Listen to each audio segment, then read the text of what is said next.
Halo Sobat Negeriku, balik lagi bersama saya Natalia Lorenz di podcast jpnn.com. Kulik terus, jangan kasih kendor.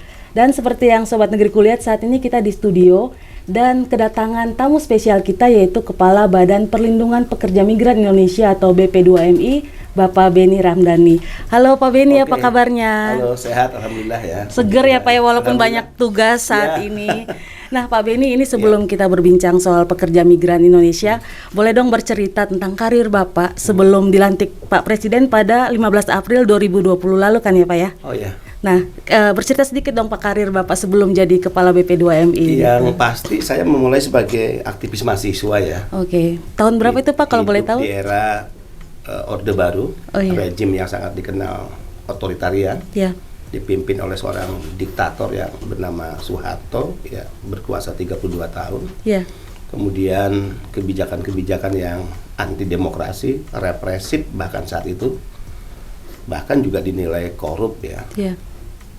Praktek-praktek korupsi, kolusi dan nepotisme itulah yang kemudian melahirkan perlawanan mahasiswa 98 terlibat dalam gerakan bersama kawan-kawan seluruh Indonesia.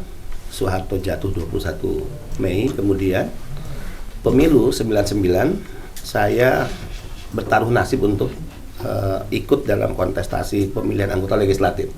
Saat itu diusung oleh Partai Demokrasi Indonesia Perjuangan dan alhamdulillah terpilih sebagai anggota DPRD Provinsi Sulawesi Utara. Selama 3 periode terpilih terus ya, mewakili rakyat Sulawesi Utara. Kemudian 2014 saya dipilih dan dipercayakan menjadi anggota senator mewakili Sulawesi Utara. Dan setelah selesai 2019 ya diajak bergabung dalam tim kampanye nasional Jokowi Maruf Amin, duduk sebagai direktur kampanye.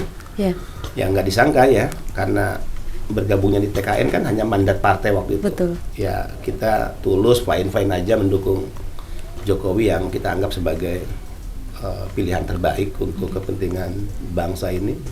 Tiba-tiba diberikan informasi di mana Pak Jokowi meminta saya untuk menjadi kepala BP2MI. Ya. Kemudian bisa diceritakan Pak ketika Pak Jokowi itu memilih langsung itu menghubungi Bapak langsung atau gimana tuh ceritanya tuh Pak awalnya?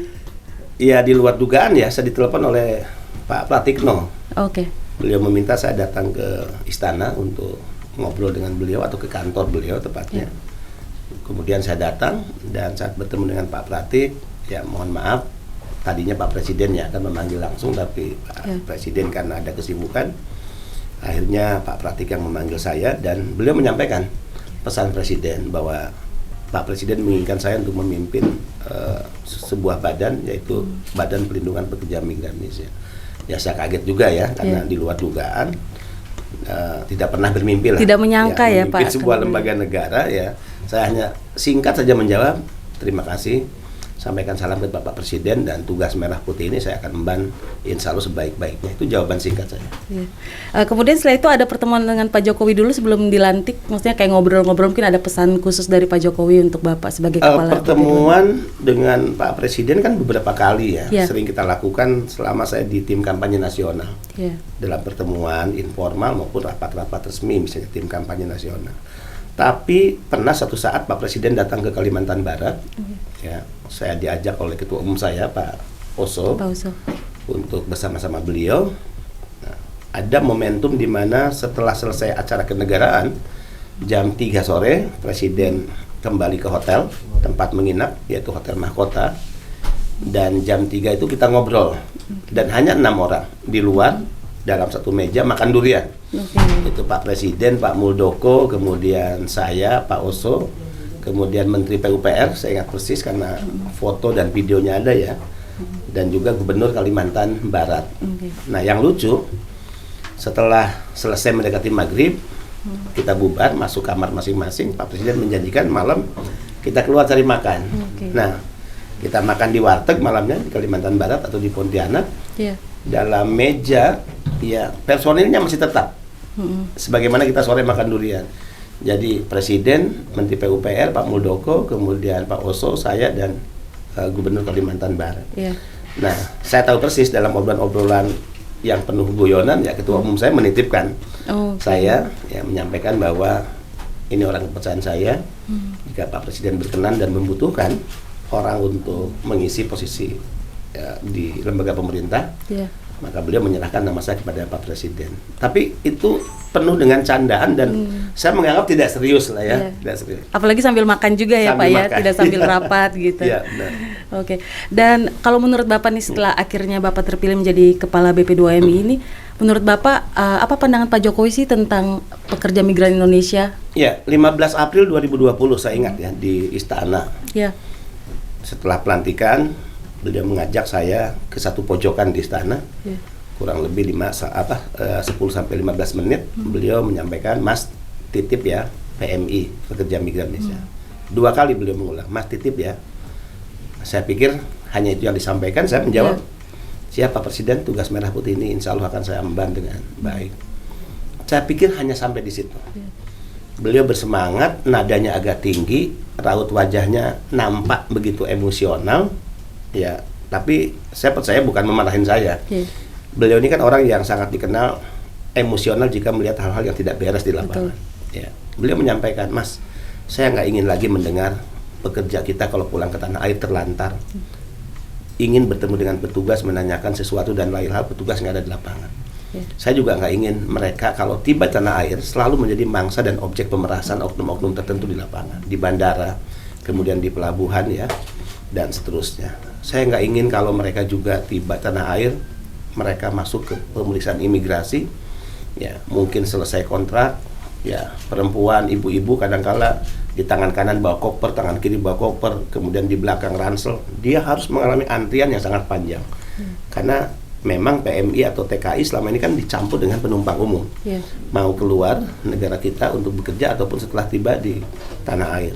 Presiden tahu persis, bahkan beliau mengatakan, Mas, mereka itu kalau tiba di tanah air selalu ya dikondisikan oleh oknum-oknum tertentu untuk naik bus-bus atau kendaraan roda 4 tertentu. Nah, untuk ke Lampung, ke Semarang, ke Bandung, ke Surabaya ya. Dan biayanya ongkosnya itu lebih mahal dari ongkos ya biasa, kita naik transportasi biasa.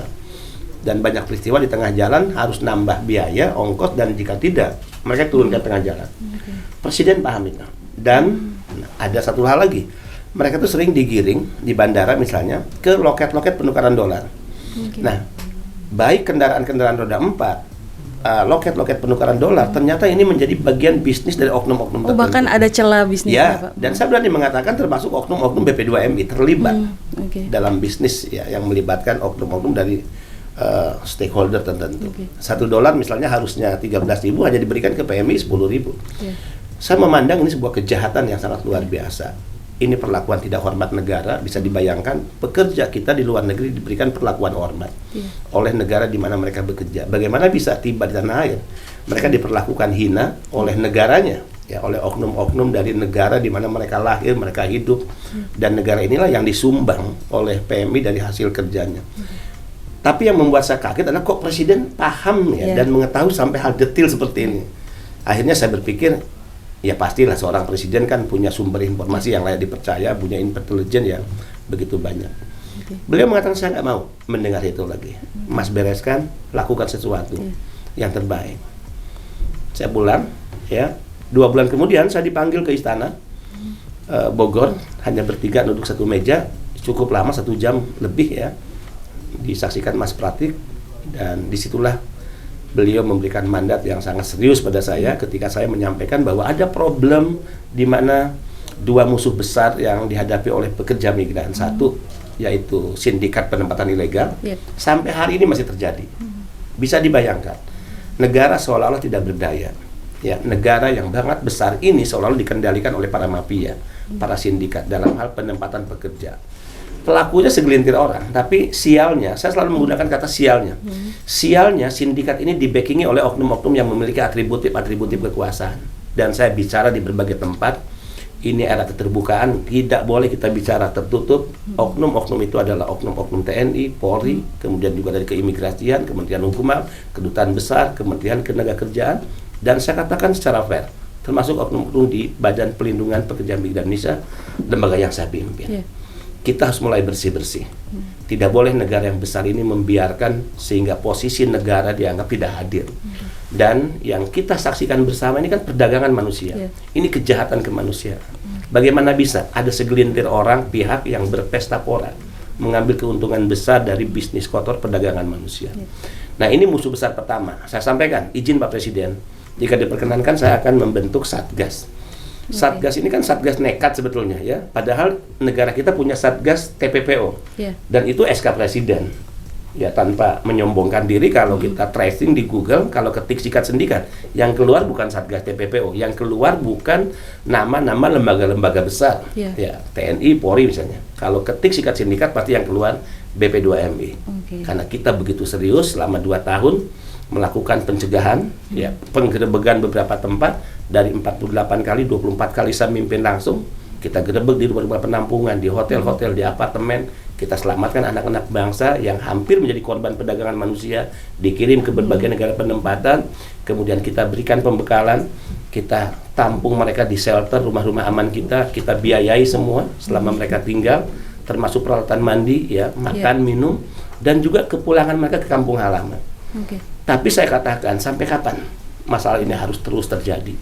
Menambah daftar banyak orang, anak-anak bangsa yang terus menjadi korban.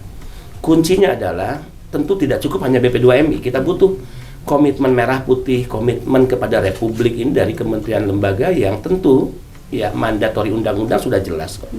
Kalau bicara undang-undang tindak pidana perdagangan orang, di mana ada Satgas TPPO yang bertanggung jawab terkait pencegahan, penindakan, itu ada 24 lembaga, tidak hanya BP2MI. BP2MI hanya salah satu lembaga di urutan ke-23.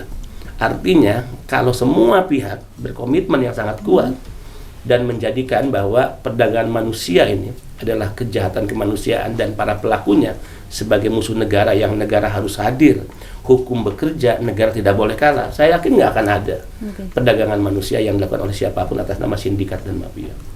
Nah, kejahatan yang kedua musuh kita adalah praktek ijon rente. Bisa dibayangkan, mereka yang bekerja di luar negeri dalam catatan kita secara resmi hari ini ada 4,4 juta. Saat ini sampai saat ini ya Pak? Ya. Setiap tahun jika tidak ada COVID yang berangkat 277.000 ke berbagai negara penempatan.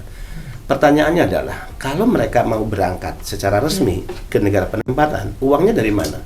Dan tidak kecil loh. Pertama, tiket. Apa sih yang dikeluarin mereka tuh, biaya apa aja tuh Pak? Biaya penempatan itu mencakup pertama tiket pesawat tentu. Ya, berbagai negara beda harganya ya. Asia, Eropa, Timur Tengah. Kemudian visa, paspor. Kemudian biaya mereka untuk mengikuti pelatihan. Kemudian biaya transportasi, mobilisasi dari kampung, dari daerah misalnya ke satu tempat di mana mereka harus mengikuti pelatihan, makan minum selama pelatihan. Biaya medical check up karena kesehatan mereka juga harus tentu ya dipastikan sehat.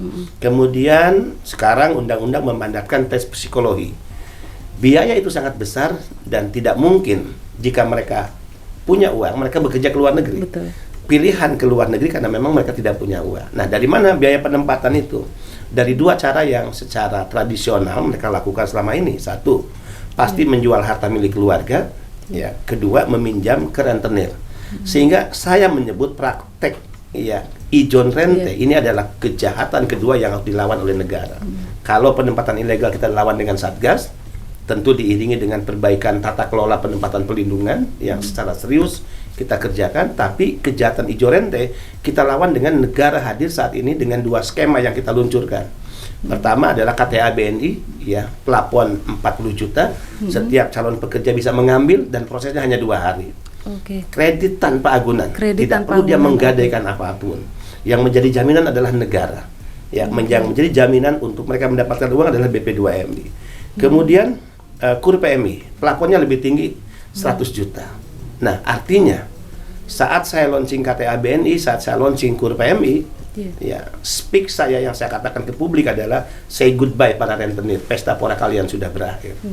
Nah Pak, kalau untuk yang tadi ada KTA dan KUR itu prosedurnya gampang atau sulit? Sangat mudah. Gimana ya. tuh? Gimana, pertama, Pak? si PMI dulu ya ada KUR TKI, tapi PMI dipaksa dan keluarganya menjadi apalis sebagai penjamin. Ya, sekarang PMI bukan lagi penjamin. Kedua, dulu pembedanya ya PMI tidak bisa pinjam langsung ke bank, tapi diwakili oleh koperasi simpan pinjam. Disitulah koperasi simpan pinjam sebagai kaki tangan perusahaan-perusahaan melipat gandakan bunga yang harusnya hanya 6% karena KUR yang disubsidi oleh negara, bunganya menjadi 30%. Bisa dibayangkan ya, kelipatan dari bunga yang dinikmati keuntungannya oleh koperasi simpan pinjam. Sekarang directly PMI minjam langsung ke bank, maka bunganya otomatis hanya 6%. Ya. Dan ketiga tentu prosesnya yang sangat cepat. Kalau KTA BNI kan hanya 2 hari. KUR yang aturan teknisnya sedang kita buat nih, karena memang baru di launching, kita berharap juga dalam waktu 2 hari sudah selesai bisa prosesnya dinikmati dan dicairkan bagi para pekerja migran kita. Pak, tadi kan Bapak menyatakan kalau untuk perlindungan PMI ini kan tidak bisa hanya kerja BP2MI, sementara juga ada juga oknum-oknum dari lembaga dan kementerian lain. Gimana caranya Pak? Maksudnya kan ini sudah bertahun-tahun masalah seperti itu yang sama. Dari BP2MI apa aja rekomendasi sampai biar bisa dicegah oknum-oknum yang sama lagi gitu Pak? Benar ya. Satgas yang kami bentuk itu kan hanya bersifat dalam pencegahan penjagaan di lapangan, koordinatifnya dengan lembaga lain. Kami tidak punya kewenangan instruktif tentu ke lembaga TNI, ke lembaga Polri, dan kementerian lembaga yang lain. Sehingga saya safari di awal-awal saya memimpin, saya bertemu dengan Panglima TNI, saya bertemu dengan Kapolri, saya bertemu dengan Menteri Kumham, saya bertemu dengan Menteri Luar Negeri, saya bertemu dengan Pak Menko Polkam, kemudian saya bertemu dengan Jaksa Agung, saya bertemu dengan Ibu Menteri Ketenagakerjaan, dan semua sepakat. Jadi di level kementerian, institusi negara, di level pimpinan, ya kita tidak perlu meragukan komitmen kepada merah putih dan menyatakan bahwa ini adalah kejahatan kemanusiaan yang diperangi bersama. Tapi secara fakta di lapangan, oknum-oknum brengsek itu akan selalu ada di setiap lembaga pemerintah, termasuk di lembaga yang saya pimpin. Kalau di BP2MI, kalau boleh tahu sudah berapa ya Bapak sikat pecat karena tadi melakukan penyimpangan? Ya, yang pasti nggak terhitung ya. Tadi saya sudah melakukan pelantikan terhadap beberapa pejabat di 23 UPT. Kita mengganti juga ya 3 kepala UPT dengan anak-anak muda yang kita harapkan memiliki visi dan masih bersih lah ya. Dan tentu saya katakan kerja di BP2M ini kerja kemanusiaan sebetulnya. Ini lembaga yang sangat kecil secara anggaran, tapi bebannya sangat berat, bisa dibayangkan. Kalau Pak Kapolri itu hanya menangani katakan berapa prajurit, ya. Kalau Panglima TNI ya menangani 600.000 lah prajurit TNI. Saya menangani 4.400.000 pekerja migran yang tersebar di 150 negara penempatan plus 4,6 juta yang tidak resmi atau ilegal. Jadi 9 juta para pekerja migran baik yang legal maupun tidak legal ditangani oleh BP2MI. Tapi anggarannya hanya 300 miliar. Oh, sangat sedikit ya. Kecil. Jadi harus berusaha keras gimana caranya dengan anggaran itu ya Pak ya. Kemudian ini Pak, tadi kan kata Bapak juga ada oknum di tempat Bapak. Ada sanksi-sanksi apa aja Pak di BP2MI? Ya pasti kalau terberat pemecatan ya. Kita akan lakukan itu. Ya kalau masih sedang atau ringan ya kita lakukan rotasi atau juga mutasi atau bahkan non-job ya. Itu biasa lah. Rotasi, mutasi, promosi itu kan hal yang biasa ya. Dalam konteks repressing, penyegaran di setiap lingkungan lembaga pemerintahan. Kita melakukan itu. Saya mengajak mereka, ayo bekerja dengan berlari, jangan pernah Anda bekerja dengan jalan kaki. Siapa yang memilih bekerja dengan jalan kaki, maka Anda akan ditinggalkan kereta atau saya meninggalkan Anda. Anda siap parkir, Anda siap tidak pada posisi apapun. Negara rakyat tidak butuh orang yang bekerja lelet dan lambat. Karena problem kita bukan di ruangan, problem kita ada di lapangan-lapangan. Sehingga jangan, saya bilang, Anda merasa nyaman di zona Anda selama ini. Saya minta keluar dari zona nyaman, ya saya minta tinggalkan kultur lama, saya minta tinggalkan sikap mental merasa menjadi penguasa, tapi jadilah pemimpin yang tidak hanya berharap dan berpikir untuk dilayani, tapi bagaimana melayani banyak orang. Dan kerja di BP2 ini kerja kemanusiaan, ya, bukan kerja yang kita hanya berpikir bagaimana kita menabung dari seluruh hasil penghasilan selama kita bekerja, kemudian kita bermimpi untuk membangun sebuah perusahaan. Saya yakin nggak begitu. Nah Pak, tadi kan Bapak sudah menyebut tentang KTA dan KUR, ada lagi program-program lain dari BP2MI? Banyak ya. Pak Jokowi itu menyampaikan kepada saya, Mas, mereka ini kan pekerja migran ini pahlawan devisa. 159,6 triliun per tahun yang disumbangkan. 159,6 triliun ini data ya real dari BI yang kita dapatkan setiap tahun. penyumbang devisa terbesar pertama ini kan sektor migas. Itu pengetahuan kita sejak kita sekolah di SMP lah. Nah, saya guyon dengan Menteri Pariwisata Mas Wisnu waktu itu, Mas, berapa anggaran untuk promosi wisata Indonesia? Berapa banyak rombongan yang setiap tahun diberangkatkan ke luar negeri hanya untuk promo wisata. Pasti besar. Gunakan dong pekerja kami. Setiap tahun ada 277.000 orang yang berangkat. Jadikan mereka duta pariwisata yang ikut bisa mengkampanyekan, melakukan promot atas dunia pariwisata Indonesia. Setuju. Akhirnya kita tangani MOU. Jadi PMI hari ini di era ini tidak hanya sekedar sebagai pahlawan devisa, tapi juga sebagai duta pariwisata Indonesia. Nah, selain KTA, bagaimana perlakuan hormat di Bandara Soekarno-Hatta? Tahun lalu kita sudah membangun lounge.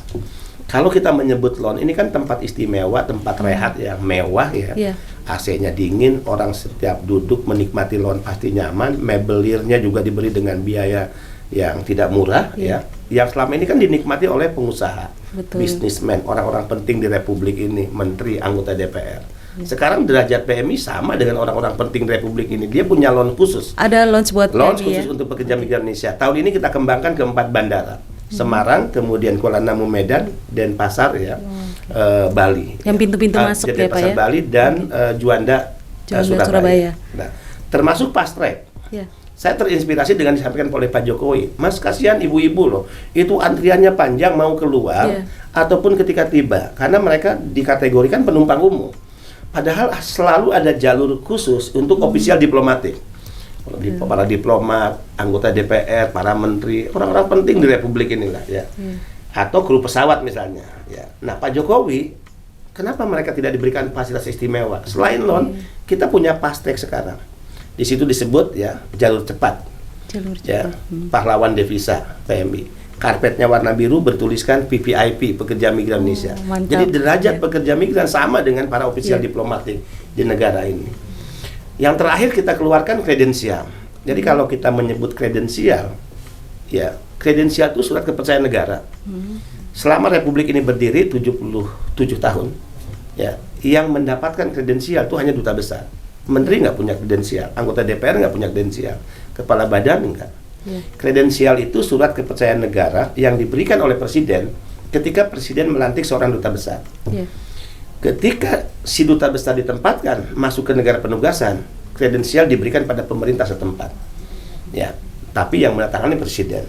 Bedanya kredensial untuk PMI itu ditangani oleh seorang kepala badan, tapi mewakili negara. Kredensial itu dibawa oleh PMI dan dia menyerahkan kepada majikannya. Bisa dibayangkan, ada logo bendera merah putih, Garuda, saya sebagai kepala badan bertanda tangan. Di situ ada 3 bahasa, Indonesia, Inggris. Yang ketiga disesuaikan dengan negara penempatan. Kalau ke Timur Tengah bahasa Arab, kalau ke Jepang bahasa Jepang, kalau ke Korea bahasa Korea. Di situ dinyatakan atas nama negara, pemerintah Indonesia, saya menitipkan salah satu warga negara yang baik untuk bekerja di tempat Anda.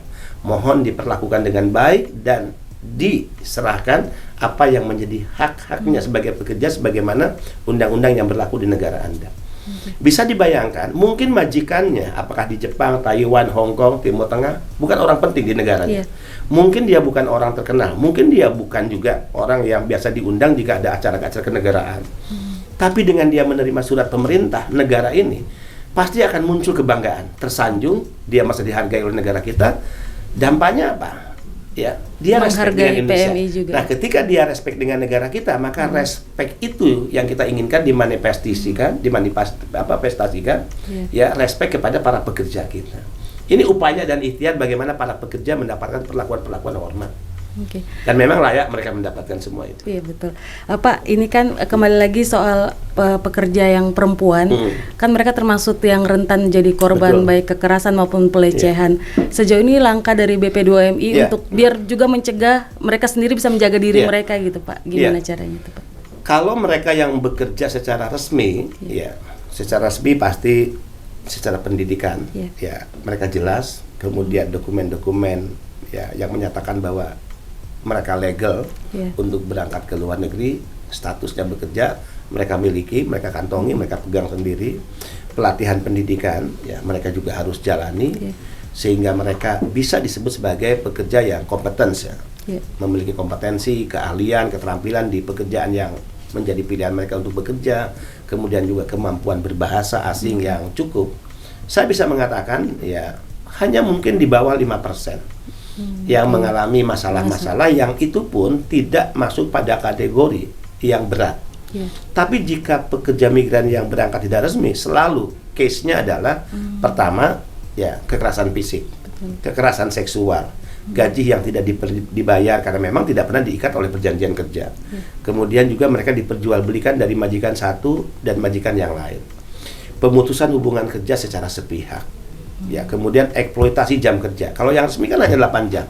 Kalau yang tidak resmi itu pernah kita mendapatkan dan sering laporan mereka bekerja sampai 20 jam. 20 jam dalam sehari, bisa sampai Pak? 18 dalam sehari. Dan ABK yang mengalami kekerasan di atas kapal, ya meninggal itu dilarungkan. Jenazahnya tengah laut, sering kita dengar. Ya.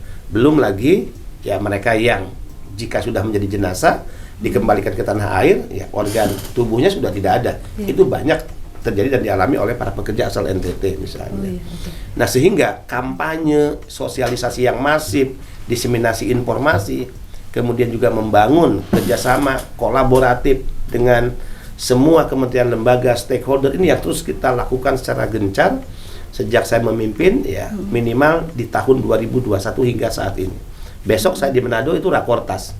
Rakortas ini dengan ya gubernur setempat, kemudian pemerintah provinsi, Muspida hadir, para bupati wali kota didatangkan. Ya, kita berikan pemahaman tentang Undang-Undang 18 2017 di mana tanggung jawab penanganan pekerja migran ini bukan hanya tanggung jawab pusat tapi juga ada yang menjadi tanggung jawab daerah. Pak Benny, ini kan tadi kata Bapak ada jutaan pekerja migran Indonesia di luar negeri. Nah, apakah BP2MI punya semacam kayak perwakilan di beberapa negara yang jumlah PM-nya banyak gitu? Ya, sayangnya enggak ya. Sama sekali dalam Pak, enggak ada. Regulasi justru kita dibonsai ya. Jujur karena ego sektoral kementerian lembaga ini sangat kuat. Itu kritik saya sebagai pejabat negara atas kondisi di mana belum solid, di mana sinergi dan kolaborasi yang kuat yang kita inginkan justru fakta di lapangan ya tidak seperti itu. Misalnya secara logik harusnya kita punya perwakilan di luar negeri. Walaupun undang-undang memang memberikan mandat ya urusan-urusan mereka yang disebut warga negara Indonesia di dalamnya adalah PMI itu kan menjadi tanggung jawab dari perwakilan kita, konjen, konsul misalnya atau KBRI. Tapi secara spesifik penanganan pekerja harusnya kan ditangani dengan menunjuk atase ketenagakerjaan. Sudah benar Perpres itu menunjuk adanya atase ketenagakerjaan, tapi bukan dari BP2MI, justru dari mana tuh, ditempatkan Pak? Dari Kementerian Ketenagakerjaan Republik Indonesia. Padahal penanganan pekerja migran itu tanggung jawab kita. Nah, bagaimana saya misalnya jika harus ya melakukan tindak lanjut sebuah laporan pengaduan masyarakat, kan kita tidak bisa langsung memerintahkan atas ketenagakerjaan yang bukan berasal dari kantor saya. Dia berasal di kantor ketenagakerjaan Republik harus Indonesia. Ada prosedurnya sendiri soalnya. Nah, kita tidak punya atas ketenagakerjaan yang berasal dari BP2MI kecuali dari Kementerian Ketenagakerjaan. Dan itu pun tidak semua negara sayangnya. Itu baru berada di 11 negara. 11 negara. Lalu bagaimana ketika mungkin pekerja migran mengadunya mungkin lewat email atau apa ke BP2MI? Ya, kita punya 2 number hotline ya, dalam negeri, luar negeri, dan hingga saat ini kurang lebih 43.000 kasus yang diadukan oleh pekerja kita. Di comment center kita itu ada bagian tertentu yang disebut call center dengan 2 hot number line.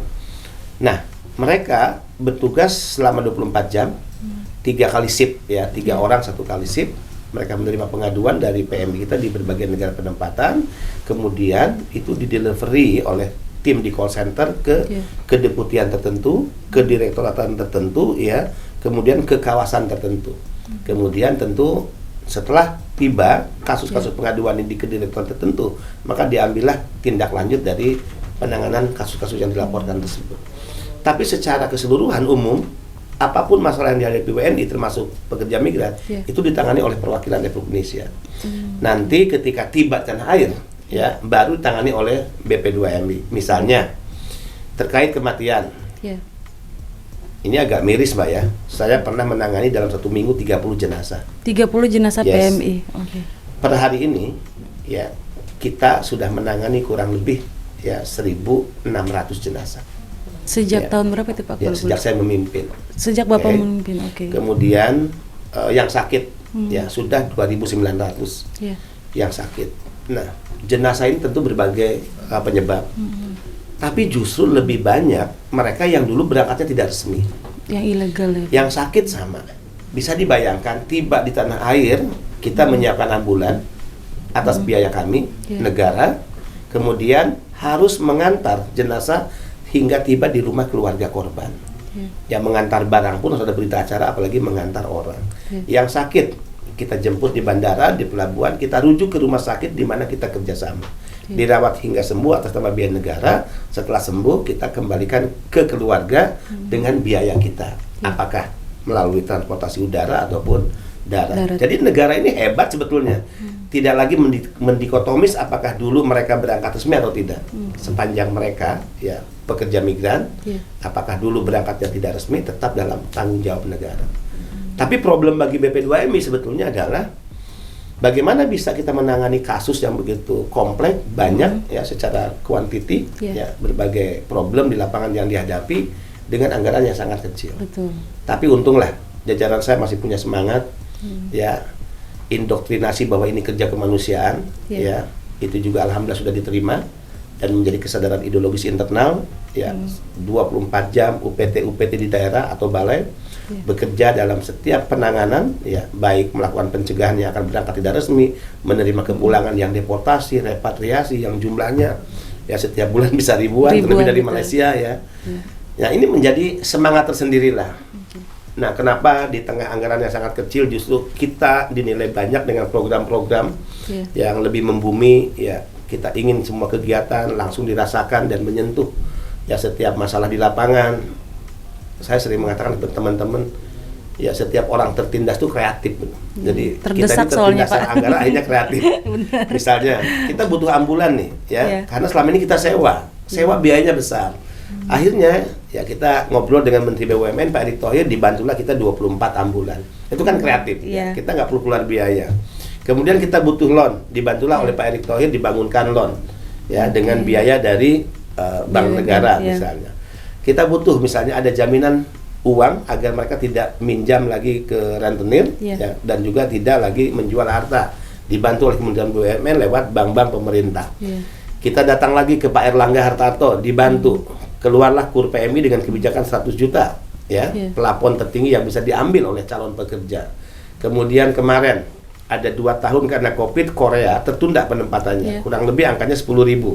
Ini sudah 4.000-an, ya. Tanggal 17, kalau teman-teman dari JPNN mau, saya undang bagaimana menyaksikan ya sebuah glorifikasi pelepasan PMI yang akan berangkat malamnya ke negara penempatan. Kurang lebih ada 500 tuh. 500. Kita undang ya. Nah, semua ini adalah karena kreativitas kita. Tapi tidak lepas dari ketertindasan yang kita alami dari sisi anggaran. Yang membuat kita tidak mengeluh, ya, yang tidak mematahkan semangat kita untuk bekerja, tapi melahirkan kreativitas kita untuk akhirnya terjadilah sinergi dan kolaborasi dengan berbagai pihak. Sejauh ini Pak, kalau terkait masalah anggaran yang sudah Bapak lakukan, maksudnya mungkin dengan mengadu ke DPR. Ya, sering ya. Setiap RDP selalu keluar keputusan disampaikan. Ya, DPR Komisi 9 mendukung penambahan anggaran. Tapi walau alam bisawab hingga hari ini belum juga naik-naik ya. Sampai detik ini. Kemudian kalau dari Kementerian Keuangan gitu Pak, atau mungkin sudah bicara dengan Pak Jokowi? Sudah mengusulkan ya. Makanya kemarin Pak Erlangga bantu melalui dana PEN ya. 55 miliar. Nah, baru contoh misalnya. Penempatan ini kan ada berbagai skema. Ada P2P, berarti itu private to private. Penempatan yang dilakukan oleh swasta di negara kita, kerjasama dengan swasta di negara penempatan. Itu urusan swasta. Negara hanya melakukan kontrol apakah penempatan itu benar, apakah legal, apakah pelatihan dilakukan, ya, apakah dokumen lengkap dan seterusnya. Apakah pungutan kepada PMI ya bisa dikatakan wajar atau tidak. Tugas negara mengontrol, mengawasi semua proses mekanisme yang dilakukan oleh perusahaan. Tapi kalau penempatan G2G itu penempatan yang dilakukan oleh negara, dan negara direpresentasi oleh BP2MI. Kita punya 3 negara, Jerman, ya kemudian Korea, dan juga Jepang. Nah, dulu penempatan G2G itu semua ngutip kepada pekerja. Ya, misalnya biaya pelatihan 5 hari. Ya, akhirnya negara mengutip dari PMI untuk akomodasi dan makan minum selama mengutip pelatihan. Karantina, ya 3 hari 2 malam sebelum terbang seperti yang tanggal 17 dia juga karantina. dipastikan siapa yang akan berangkat, dipastikan sehat, dipastikan semua dokumen lengkap. Nah, itu juga dikutip dari PMI. Di era saya, biaya pelatihan 5 hari akomodasi kita bebasin. Kemudian karantina 3 hari menjelang terbang kita bebaskan, akomodasi maupun makan minum. Kenapa? Saya katakan, tidak logik saya katakan, dan naif. Penempatan yang dilakukan oleh negara itu tidak beda dengan dilakukan oleh swasta. Kalau swasta ngutip, dia bisnis. Negara harus memastikan ya apa yang dikutip oleh perusahaan itu tidak melebihi kewajaran, masih normal. Tapi kalau negara mengutip, ini kan keterlaluan, nggak masuk akal. Padahal kita harusnya bersaing dengan pihak swasta sehingga publik, rakyat diberikan pilihan. Mana yang lebih baik, apakah saya berangkat melalui swasta atau melalui negara? Sehingga kebijakan-kebijakan terkait tata kelola, penempatan pelindungan, pelayanan di lapangan, memberikan akses-akses kemudahan, biaya murah, bahkan disediakan pinjaman, itu menjadi fokus concern program di era kepemimpinan saya selama 2 tahun ini.